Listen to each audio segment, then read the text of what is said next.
பார்த்த விழிகள், நீ பார்த்த நொடிகள், கேட்டாலும் வருமா கேட்காத வரமா? இது போதுமா, இதில் அவசரமா, இன்னும் வேண்டுமா, அதில் நிறைந்திடுமா? நாம் கடல் கடந்து 8000 கிலோமீட்டர் கடந்த காதல் கதை.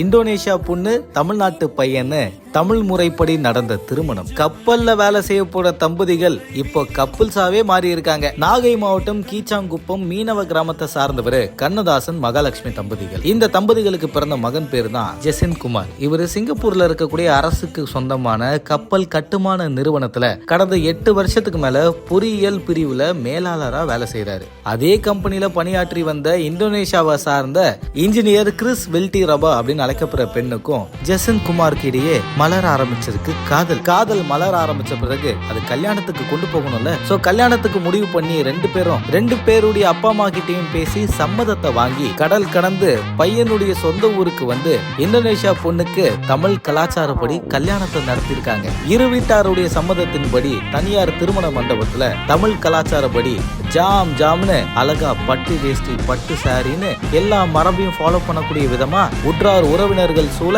ரொம்ப கிராண்டா கல்யாணத்தை பண்ணியிருக்காங்க. கடல் தாண்டி வந்து இருக்கக்கூடிய காதலர்களுக்கு நம்ம அர்ச்சதை தூவி மனசார வாழ்த்துவோன்னு தம்பதிகளை மனசார எல்லாரும் வாழ்த்திருக்காங்க. பையன் புருஷன் எல்லாம் லவ் தான் அப்படின்னு எல்லாரும் சொல்லக்கூடிய விதமா காதல் எதையும் எதிர்பார்க்காது அன்பை தவிர. அதுக்கு இந்த தம்பதிகளும் ஒரு உதாரணம் தான். இந்த தகவலை பத்தி உங்களோட கருத்துக்களை தினேஷ் கூட கமெண்ட்ஸ்ல தெரிவிங்க. மறக்காம பிக் நியூஸ் சேனலுக்கு சப்ஸ்கிரைப் பண்ணுங்க.